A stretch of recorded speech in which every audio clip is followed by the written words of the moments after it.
Apakah Yesus kurang beriman? Ngapain dia beriman wong dia firman? Cikal bakalnya iman itu timbul dari pendengaran firman. Yesus itu firman, Yesus itu breathing faith. Kita harus having faith, kita harus beriman. Yesus itu iman berjalan. Lah kok nggak sempurna? Kadang-kadang kita sudah lakukan A sampai Z semua yang harus kita lakukan requirement-nya. Kenapa belum sembuh? I don't know. Tetapi di dalam moral cerita ini adalah keep believing. Tetap percaya ketika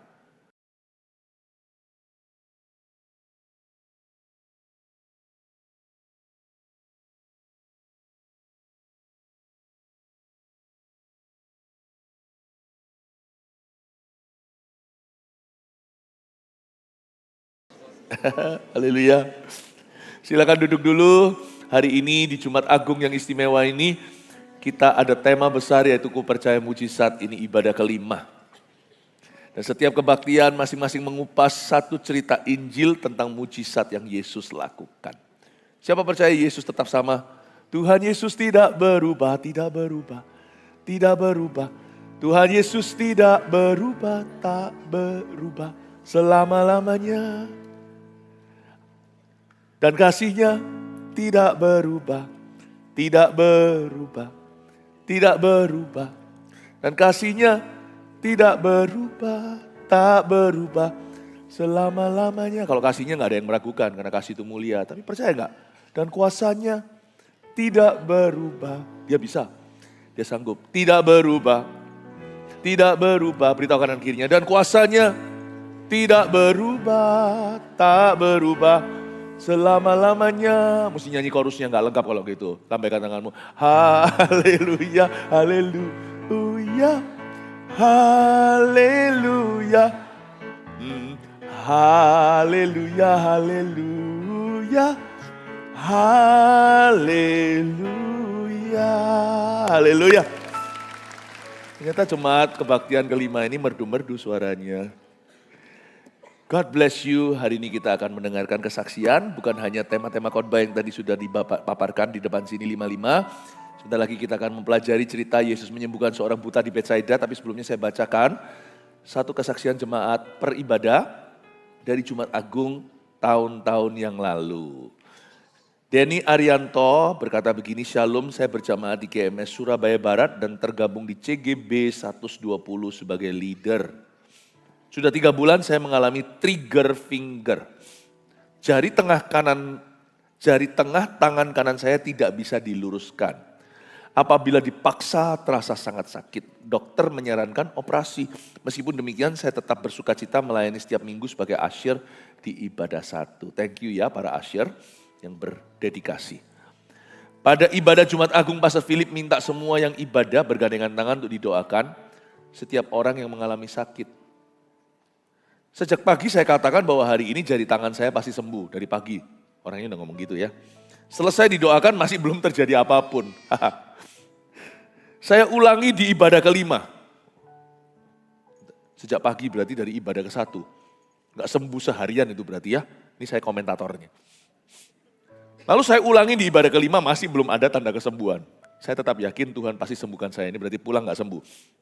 Besoknya, enging-eng, katakan enging-eng. Ya, kalau belum terjadi apa-apa jangan kecewa. Besoknya doa tuh gak pernah sia-sia. Doa kalau sudah dikirim send, kalau Tuhan gak balas malam itu berarti besok pagi. Tapi Tuhan gak suka lelet sih. Besoknya kami berdoa bersama. Saat saya didoakan istri saya sambil memegang jari yang sakit, perlahan jari saya mulai lurus.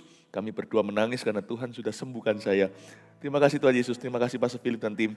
Tuhan Yesus memberkati. Wow, luar biasa, haleluya. Kalah dong saya jari setengah saya masih bengkok begini. Dari sejak lahir. Tuhan itu baik. Saya percaya kalau belum terjadi apa-apa, jangan kecewa. Iya. Tuhan menyembuhkan seorang buta bernama, nggak tahu namanya, tapi dia di Betsaida disembuhkan. Ya, soalnya tadi di ibadah sebelumnya juga ada orang buta namanya Bartimeus, ini orang yang lain lah. Kita baca sama-sama Markus pasal 8 ayat 22 sampai 26. Yesus menyembuhkan seorang buta di Betsaida. Demikian ayatnya. Kemudian tibalah Yesus dan murid-muridnya di Betsaida. Di situ orang membawa kepada Yesus seorang buta dan mereka memohon kepadanya supaya ia menjamah dia. Yesus memegang tangan orang buta itu dan membawa dia keluar kampung. Lalu ia meludahi mata orang itu. Iya. Dan meletakkan tangannya atasnya dan bertanya, "Sudahkah kau lihat sesuatu?" Orang itu memandang ke depan lalu berkata, "Aku melihat orang sebab melihat mereka berjalan-jalan tetapi tampaknya seperti pohon-pohon." Yesus meletakkan lagi tangannya pada mata orang itu, maka orang itu sungguh-sungguh melihat dan telah sembuh, sehingga ia dapat melihat segala sesuatu dengan jelas. Sesudah itu Yesus menyuruh dia pulang ke rumahnya dan berkata, "Jangan masuk ke kampung." Ini setiap kesaksian hari ini itu saya percaya sudah disediakan. Kesaksian saya minta kepada tim saya untuk persiapkan dari Jumat-Jumat Agung yang lalu. Tanpa kesengajaan, kok bisa ya saya baru baca yang ini. Saya baru teliti. Ternyata ini kesembuhan yang sifatnya seperti progresif. Tapi nggak lama-lama sih, besok pagi. Ya, apa yang mereka doakan di gereja suami istri, nanti tinggal mereka tuai keesokan hari. Kok bisa pas dengan cerita ini ya? I don't think tim waktu menyiapkannya itu semuanya ada kesengajaan. Tadi di ibadah 2 dan 3 saya swap. Cerita tentang satu orang yang patah atau apa, yang digips segalanya, lalu dokternya sampai terkejut kok bisa secepat ini. Itu saya swap kebaktian 3 ke 2, 2 ke 3, ternyata orangnya hadir di kebaktian 2 sama keluarganya. Keluarganya mau diajak ke gereja. Tanpa kesengajaan. Saya percaya ada Tuhan di dalam acara kita hari ini. Dan semua ini bekerja sama untuk mendatangkan kebaikan. Dan untuk menyampaikan sebuah pesan yang sangat pribadi kepada setiap Anda. Saya barusan baca ini terpukau, kok bisa ceritanya ini sama dengan perikop ayat ini. Di sini ada sebuah kesembuhan yang sifatnya seolah-olah gak terjadi instan. Tapi orang ini dituntun Tuhan to keep believing. Tidak boleh nyerah. Kebaktian 1 saya sampaikan, kalau kita tidak ngotot beriman, kemungkinan iman kita akan setengah-setengah. Sebelum perkara supranatural terjadi, imanlah yang membuat perbedaan. Sepanjang ibadah ini kenyang sekali, berbagai macam pewahyuan tentang perkara-perkara ajaib Tuhan. Dan apa peran manusia di dalamnya, kita sebenarnya gak bisa bantu Tuhan sama sekali. Tapi Tuhan libatkan kita dalam cerita kesembuhanmu. Atau dalam cerita kesembuhan seseorang. Intinya iman. Seharian ini penuh, infused with faith.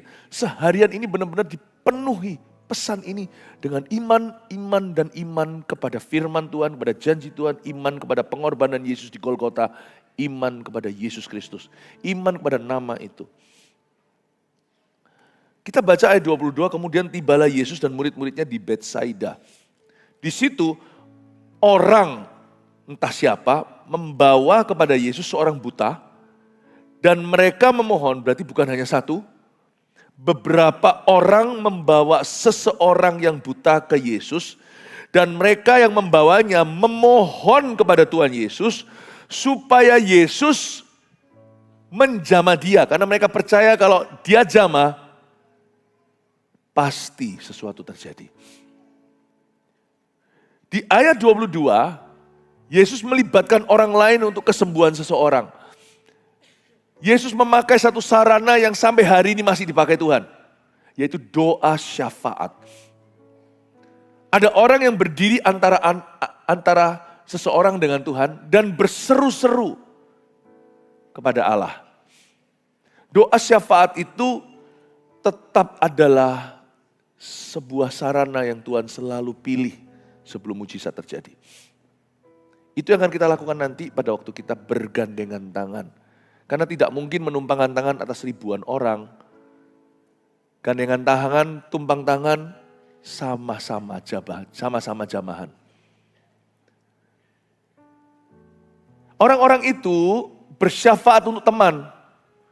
Saya harap kita punya teman seperti ini. Dan hari ini juga gereja kita mau bersyafaat untuk jemaat. Kenapa kita adakan Jumat Agung ini kebaktian kesembuhan? Karena saya punya satu kerinduan. Dan Tuhan taruh sebuah belas kasihan, kami gembalamu, ingin sekali jemaat itu panjang umur, sehat, tidak ada yang mati prematur, tidak ada yang sakit lagi. Siapapun boleh protes terserah mereka. Kok lucu, kita mendoakan yang baik, kenapa harus diprotes? Lain cerita kalau semuanya saya bilang sama seseorang, aku doakan ya supaya kamu sakit. Proteslah, aku doakan supaya kamu mati, proteslah. Kita mendoakan supaya orang hidup kok. Mendoakan supaya orang sehat kok. Mendoakan orang sembuh kok. Bukan hanya itu baik, itu juga Alkitabiah. Yesus suruh murid-muridnya pergi ke desa-desa, ke kota-kota, sembuhkan orang. Tidak tanggung-tanggung, tahirkan orang kusta, bangkitkan yang mati. Berarti mujizat masih terjadi, masih. Setelah Yesus diangkat ke sorga, coba baca kisah para rasul, penuh dengan mujizat-mujizat Allah. Di Ibrani dikatakan Yesus tetap sama, dahulu sekarang selama-lamanya. So can we claim a miracle? Yes, of course. Kita anak-anak Tuhan kan, kita anak-anak Abraham kan. Kita anak-anak iman kan. Salah satu ibadah tadi, sedikit review lagi. Saya beritahu seperti di kasusnya wanita pendarahan. Dia curi-curi urapan seolah-olah dia menghampiri Tuhan dari belakang. Ngapain dari belakang-belakang? Ngapain sembunyi-sembunyi? Tuhan lo mau ditemui dari pintu depan. Pintu depan itu, ya itu doa, terang-terangan. Kita bergandengan tangan sama-sama ekspektasi. Orang yang sakit di antara jemaat akan disembuhkan. Katakan amin. Bukan hanya sakit jasmani, zaman ini sekarang itu yang laku ya, sejak pandemi apalagi. Yang paling laku keras itu adalah obat penenang. Sekarang itu sakit bukan hanya fisik, tapi sakit itu juga mental. Gak perlu kita itu sakit mental tanpa menjadi gila. Depresi, stres berlebihan, overthinking, panic attack, serangan kecemasan, serangan fajar, lagi lari, lagi jogging, panic attack. Gak bisa nafas. Ternyata sekarang penyakit itu jauh lebih varian. Bukan hanya jasmani. Tapi banyak sekali jiwa tanpa harus jadi orang gila. Justru orang yang paling waras kelihatannya, yang paling sukses segalanya, yang punya segala-galanya, enggak tentu. Orang-orang itu juga punya satu kondisi ternyata. Yesus berkata, kemarilah semua yang letih lesu dan berbeban berat. Kamu jangan tanggung, apapun itu datang ke aku. Tidak mungkin, aku janji seolah-olah gini kalau Tuhan bisa bicara kepada kita secara langsung, aku tidak akan pernah terkejut dengan kondisimu. Tidak ada satupun yang keluar dari pakuku di kayu salib. Aku telah memikul bukan hanya dosamu, tetapi juga sakit penyakitmu dan kondisimu. Dan karena orang-orang ini semua yang ada di sekeliling orang yang buta ini, semua menghendaki temannya mengalami mujizat. Jadi mereka bawa ke Tuhan. Jadi ada fungsinya namanya doa syafaat. Ada peran itu. Hari ini kita bisa berdoa syafaat untuk diri kita sendiri. Lord, heal me. Heal me, oh Lord, and I will be healed. Itu ada seorang pemazmur menulis begitu. Sembuhkan aku. Kita juga bisa bersyafaat untuk orang lain. Tuhan tuh memakai berbagai macam metode untuk mendatangkan kerajaannya atas orang sakit, mendatangkan kerajaan Tuhan atas orang berdosa. Tapi apapun caranya, kerap kali Tuhan selalu memakai doa syafaat seseorang. Nanti waktu kita berdoa sama-sama, believe for your miracles ya. Ini kesempatanmu ini seperti goncangan kolam Bethesda waktu kita bergandengan tangan. Dan mereka memohon kepada Yesus supaya ia menjamah dia. Kita lihat ayat 23, Yesus memegang tangan orang buta itu dan membawa dia keluar kampung. Jadi bayangin buta dibawa keluar kampung, dia tahu siapa kau, siapa kau. Kasihan. Tapi Yesus pasti lemah lembut sehingga orang itu tidak takut. Sekalipun orang itu belum sembuh, orang itu damai sejahtera. Kita tidak usah tunggu sampai sembuh dari sakit penyakit kita baru bisa mengalami damainya Tuhan. Kalau Tuhan yang pegang tanganmu, kalau Tuhan ada di perahumu, jangan takut. Overthinking jadi gak relevan. Kalau fokus kita ke Tuhan, makanya itu dari tadi waktu kita lagi perjamuan kudus, saya selalu seperti suara itu terngiang-ngiang, turn your eyes upon Jesus. Kalau kita matanya tertuju pada Yesus, orang buta aja matanya tertuju ke Tuhan. Ini orang buta yang dituntun keluar kampung. Iya kalau kampung zaman dulu itu aspal. Kampung zaman dulu itu ground jalan. Dituntun Tuhan, orang buta aja bisa mengarahkan pandangannya ke Tuhan. Buta padahal. Kita yang melihat kok susah percaya. Dituntun sama Tuhan keluar kampung. Asal Yesus ada di perahumu, kau jangan takut. Kalau kita fokusnya ke Tuhan Yesus ya, semua perasaan panik kita itu akan pergi dan sirna, pergi sendiri. Gak usah kau tengging, dia pergi sendiri karena itu bukan setan. Kecuali kalau setan memang datang untuk menghasutmu. Tapi kalau memang pikiranmu lemah, kuatkan iman. Dengan otomatis pikiranmu akan kuat. Rahasianya satu, bukan psikiatris. Bahkan bukan ke psikolog segala, meskipun tetaplah akan ada peran-peran orang berbeda. Saya tidak mematahkan semua, saya tidak mematahkan pintu-pintu yang baik dalam kehidupanmu. Tetapi kalau kita dekat sama Tuhan, itu banyak masalah sudah selesai sendiri. Ya, masalah hati itu 90% resolve. Sudah selesai sendiri. Hanya dekat Allah saja aku tenang. Daripadanya lah keselamatanku. Hanya dekat Allah saja aku tenang.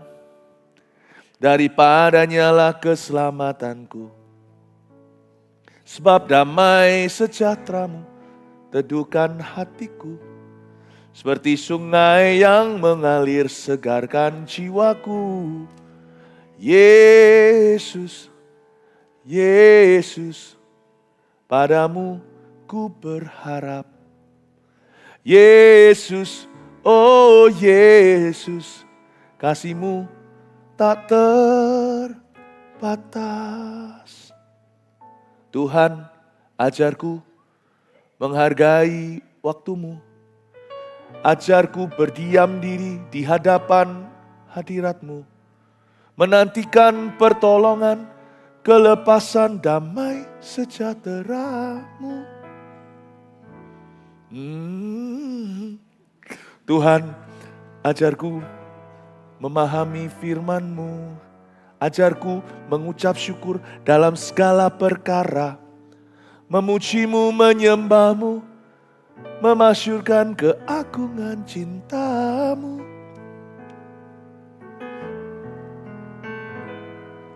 Hai jiwaku, pujilah Tuhan, tenang teduh dalam kasih-Nya Tuhan.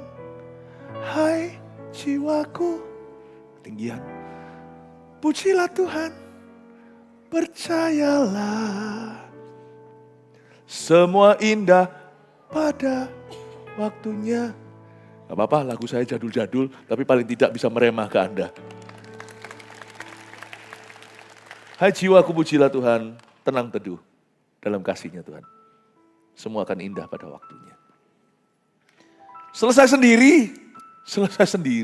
Gak perlu minum obat sungguhan. Saya gak sarankan tetap ke dokter kalau memang Anda gitu, gak bisa langsung putus. Orang-orang pakai obat-obat yang begitu penenang, obat tidur, apa segalanya itu tetap harus akan ada proses regresifnya sampai bebas dari obat itu. Saya tetap sarankan Anda pergi kepada orang-orang pada yang profesional untuk Anda dituntun. Tetapi ingat ya, obat itu bukan solusi. Dia solusi cepat, bukan solusi jangka panjang.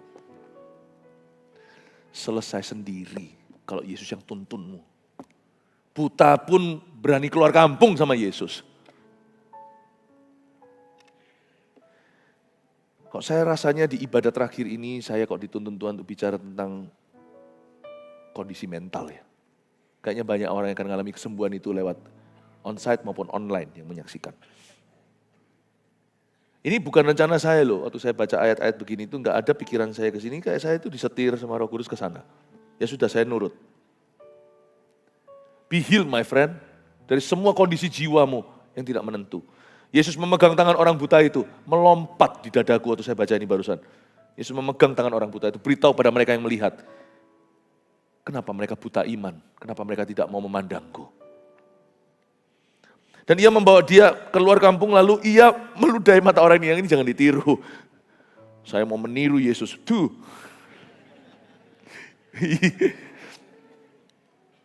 Kita cukup tumpang tangan, katakan kanan kirinya, untung kita cukup tumpang tangan. Paling gandeng tangan ya. Hari ini Pastor Philip tidak akan meludahi kita, haleluya. Lalu ia meludahi mata orang itu dan meletakkan tangannya atasnya dan bertanya, sudahkah kau lihat sesuatu? Kenapa Yesus meludahi? Ini sekali lagi tidak untuk ditiru, tetapi Tuhan itu ada di dalam cerita lain dalam kitab Injil di mana dia meludahi lalu mengaduk-aduk dengan tanah. Memang kedengarannya menjijikkan, tapi Yesus itu beda. Dia anak Allah, lalu ditempelkan ke mata orang itu ceplok. Lalu suruh mandi di Siloam, bukan mandi lah, suruh raup saja. Dia melek seketika. Kenapa Yesus bisa, kita jangan? Ya, karena Yesus bukan kuman. Yesus bisa karena dia anak Allah. Dan Yesus lakukan itu untuk menceritakan bagaimana sesungguhnya terjadi di kitab Kejadian waktu dia mengaduk-aduk tanah, ciptakan Adam dan Hawa. Adam terutama. Yesus lakukan itu karena dia pencipta. Dia mau cerita sama semua orang Yahudi langsung ngerti itu maksudnya. Orang yang buta gak ngerti apa ini kok tiba-tiba dingin-dingin, hangat-hangat. Facial. Masker. Maskernya Yesus buat orang buta melek.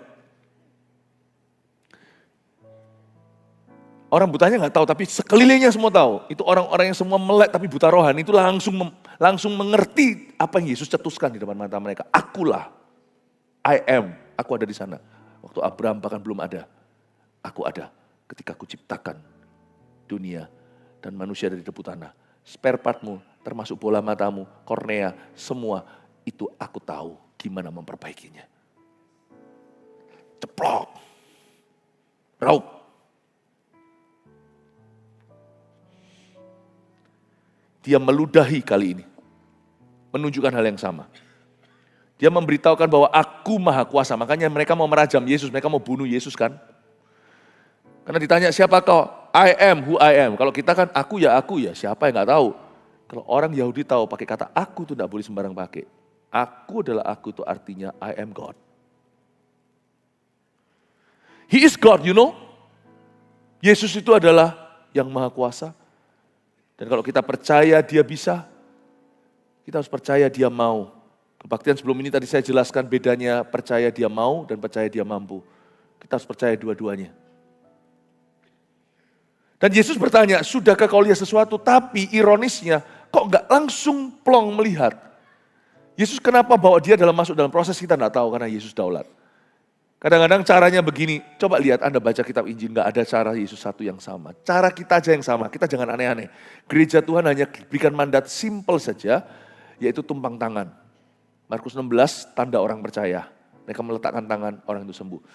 Dan ada satu ekstra buat para hamba Tuhan, gembala sidang. Ada satu ekstra. Gembala sidang dan tim pengembalaan dapat sesuatu yang ekstra di surat Yakobus. Karena Yakobus adalah seorang gembala sidang. Dia gembala sidangnya Yerusalem. Dia berkata, oleskan dengan minyak, pakai minyak. Bisa iya, bisa enggak apa-apa. Tapi dia sarankan. Tapi bukan karena minyak itu sakral, tapi doa yang lahir dari iman yang membangunkan orang sakit itu.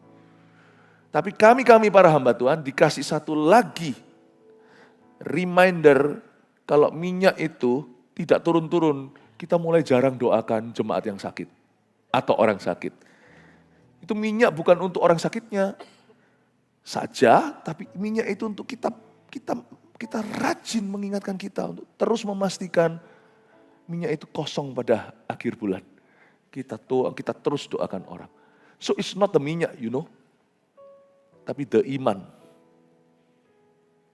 Kita itu nggak usah macam-macam, nggak usah aneh-aneh. Jangan cari yang aneh-aneh. Kalau Anda tiba-tiba ada orang aneh-aneh yang gini pakai begitu yang itu sudah dari zaman sono-sononya sudah ada yang namanya Gnosticism. Itu orang Kristen yang ngerohnya itu luar biasa. Itu orang Kristen yang imannya gentayangan, jangan diikuti. Yang kayak gitu itu nggak sehat. Kalau kita simple saja, tumpang tangan. Yesus boleh karena dia yang maha kuasa, kita bukan. Yesus meludah.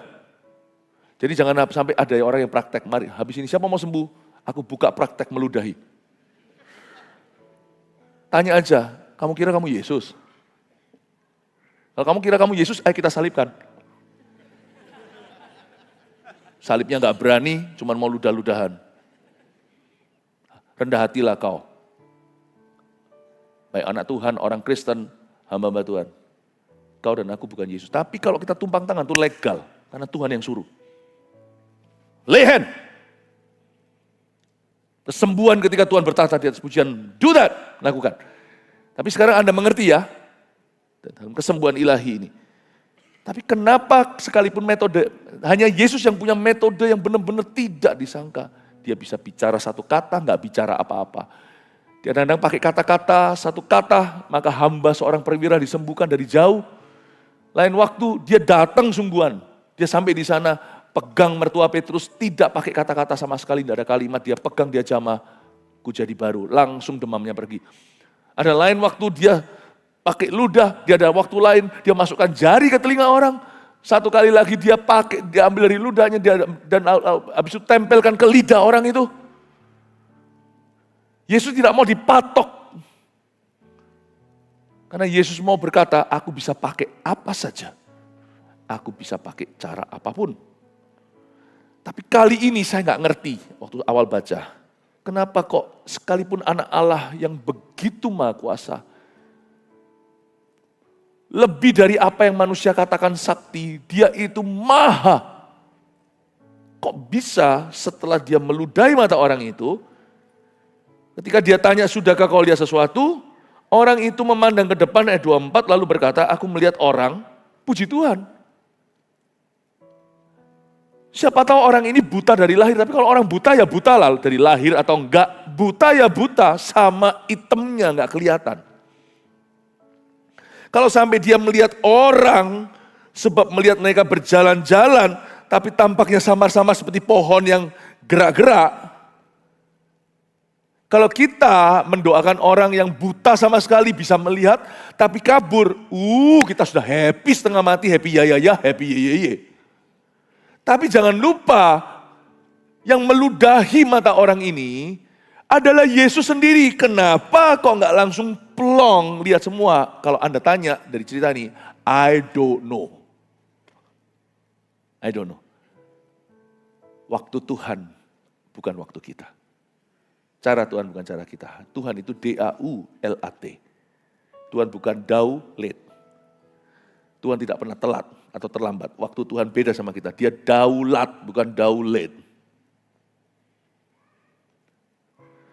Dia itu daulat, jangan kau. Cerita ini penuh dengan misteri. Why? Apakah Yesus kurang diurapi? Come on lah, namanya aja Christ. Kristus itu Mesias. Mesias itu artinya top notch. The most anointed one, yang paling diurapi. Apakah Yesus kurang beriman? Ngapain dia beriman, wong dia firman. Cikal bakalnya iman itu timbul dari pendengaran firman. Yesus itu firman, Yesus itu breathing faith. Kita harus having faith, kita harus beriman. Yesus itu iman berjalan. Lah kok nggak sempurna? Kadang-kadang kita sudah lakukan A sampai Z, semua yang harus kita lakukan requirement-nya. Kenapa belum sembuh? I don't know. Tetapi di dalam moral cerita ini adalah keep believing. Tetap percaya ketika setelah Anda didoakan, setelah Anda dijamah, karena mereka kan minta Yesus jamah temannya. Yesus kan gak jamahnya seperti ini atau apa, yang penting pegang. Dan dia pegang tangannya, dibawa keluar kampung lagi. Yet nothing happened. Gak langsung terjadi. Tapi orang-orang ini tetap percaya sepanjang perjalanan dari dalam kampung keluar kampung itu perlu waktu, karena dalam zaman dulu jalan kaki, mereka berjam-jam itu tetap percaya sama Tuhan. Do you keep believing seperti tadi kesaksian tadi? Kebaktian 1 sudah ngasyar sampai kebaktian 5 ngulangi lagi. Besok pagi jari tengahnya baru lurus. Tapi tidak sedikit juga yang disembuhkan di dalam ibadah. Tapi intinya kan, kapan disembuhkan kita harus tetap percaya. Setelah keluar situ diludahi, udah pakai diludahi lagi, malah lihatnya kabur. Kabur nggak kabur, yang pasti saya tahu bukan karena Yesus kurang kuasa, bukan karena Yesus kurang iman, bukan karena Yesus tidak mempan, bukan. Dari sisi Yesus dia perfect, dia sempurna. Tapi kenapa tetap orang ini di step 1, langkah pertama tetap kabur, kita nggak tahu. Waktu Tuhan, bukan waktu kita. Tapi tugas kita, ini yang saya tahu. Tugas orang-orang yang bawa orang buta ini, termasuk tugas orang buta itu hanyalah tetap percaya. Ya Tuhan, ku percaya, aku percaya. Lewati lembah air mata, aku percaya. Firman-Mu ya dan amin, aku percaya. Kemenangan sudah Kau jamin, aku percaya. Lebih tinggi lagi. Ya Tuhan, ku percaya, aku percaya. Lewati lembah air mata, kok belum terjadi ya? Aku percaya. Ini aja tugas kita. Firman-Mu pokoknya ya dan amin. Iman kalau udah ngotot akan gugur. Aku percaya. Ini saja pandangan kita. Kemenangan sudah Kau jamin, aku percaya. Sudahkah kau lihat sesuatu, kata Yesus? Orang itu memandang ke depan lalu berkata, aku melihat orang sebab melihat mereka berjalan-jalan tapi tampaknya seperti pohon-pohon. Mereka harus tetap percaya. Terjadi sih kemajuan tapi kurang signifikan. Tapi menurut saya ini hebat. Bukan bela Yesus, Yesus gak perlu dibela. Coba kalau kita, jangan lupa loh, orang ini beranjak dari mana? Dia beranjak dari buta total. Bukan hanya, saya gak buta, saya bisa lihat tapi gak jelas. Itu lain cerita. Ini buta total, gelap gulita, gelap pekat. Gak lihat apa-apa. Dan Alkitab tidak mencatat apakah paling tidak di perikop ini, apakah dia dari lahir atau bukan. Rasanya sih gak ditulis sih. Kemudian tibalah Yesus, gak ada. Di lain perikop juga cerita yang berbeda. Dari buta dari lahir. Ini butanya tuh TOTAL, total. Untuk dia bisa melihat orang dan seperti pohon jalan-jalan. Berapa minggu yang lalu sebelum hari raya, pas saya nggak khotbah, lagi ada di Surabaya Barat, di rooftop sini saya lagi nge-share di depan, salah satu ibadah ada seorang yang didoakan minta, didoakan, saya doakan. Matanya mata jemaat nggak bisa melihat. Saya tanya, nggak melihatnya seperti apa? Nggak melihat jelas atau nggak melihat sama sekali? Nggak melihat sama sekali, didoakan lalu dia melihat, saya melihat. Saya melihat seperti wujud orang, gak ngomong seperti pohon. Tapi dia melihat seperti wujud orang. Wow, saya udah senang setengah mati, tapi jangan lupa daratan. Senang sih senang, doakan lagi, wong dia baru melihat wujud. Tapi untuk dia bisa melihat wujud dari nol sama sekali. Itu ya, wow, so happy. Tapi jangan too happy, kita lupa. Belum kelar kerjaan kita. Doakan lagi. Untung saja aku tidak meludah. Ya janganlah ya. Tapi paham maksud saya. Akhirnya didoakan lagi. Ya segitulah. Lalu habis itu orang itu melihat lebih jelas. Tentunya Yesus tidak sama dengan kasus saya. Kalau kasus saya sih karena saya ini lemah iman. Kalau Yesus kurang apa? Saya beritahu ya, sesempurna apa. Yesus lagi ajari, dia sengaja cipta. Karena cerita ini nanti akan jadi Injil. He is doing this for us. This slowness for us. Untuk jemput kita ini loh yang sering ragu ketika berdoa. Atau ketika dapat jawaban parsial. Moral dari cerita ini adalah, tetaplah kau percaya. Sekalipun kalau ada kemajuan, kemajuannya kurang signifikan. Tetapi tetaplah percaya, just keep believing. Keep believing, terus percaya Bapak Ibu. Ayat 25. Yesus kalau kerja pasti tuntas. Namanya Jesus Christ kok. Yesus Kristus. Yesus meletakkan lagi tangannya pada mata orang itu. Maka orang itu sungguh-sungguh melihat, di sinilah mujizat. Maka orang itu sungguh-sungguh melihat dan telah sembuh sehingga ia dapat melihat segala sesuatu. Segala sesuatu itu dites sekali. Baik bisa melihat tulisan, angka, bisa pegang hidung orang, tahu telinga, bisa lihat wujud, bisa lihat warna. Semualah.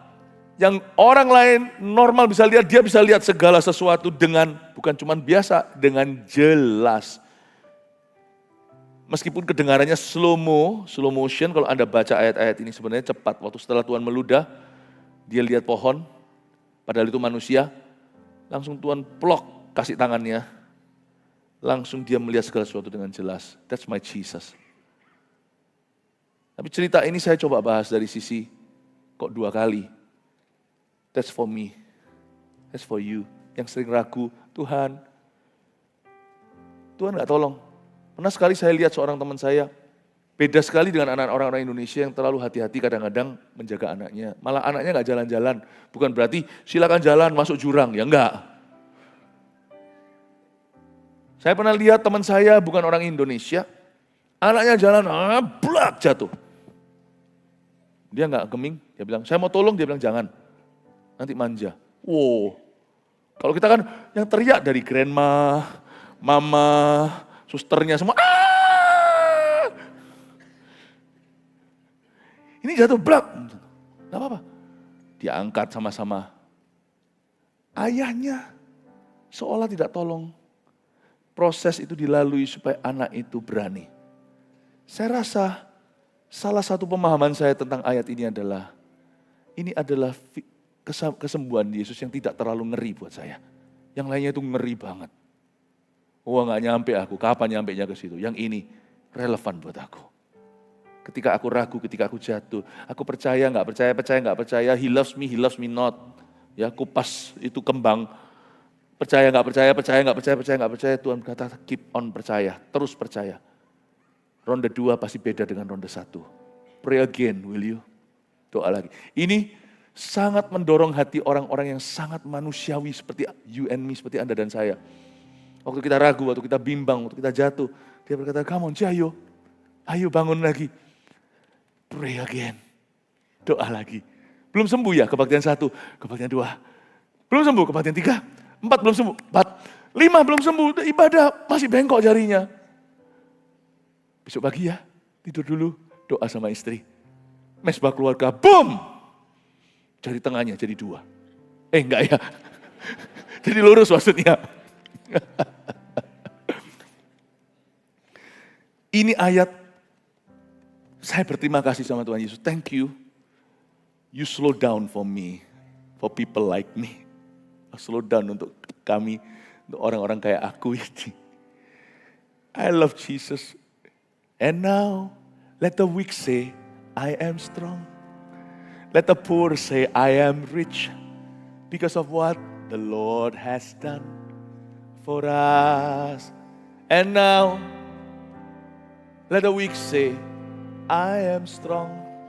Let the poor say, I am rich because of what the Lord has done for us. Give thanks.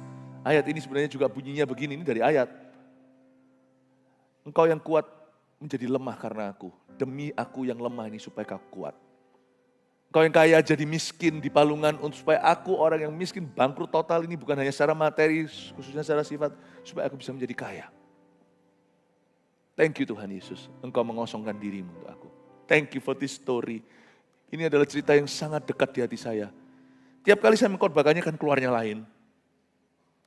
Tiap kali saya mengkhotbahkannya dari yang sama, meskipun mirip gak bisa lari dari perikop cerita, selalu kan beda. Karena ini 1001 warna di hati saya. This is Jesus fetching atau menjemput orang-orang yang kerap kali ragu dan bimbang untuk mengalami mujizat pada akhirnya. Seperti Anda dan saya. Tuhan itu yang nunggu kita, kapan kita akan terima mujizat kita. Bukan kita yang nunggu Tuhan. God is so good.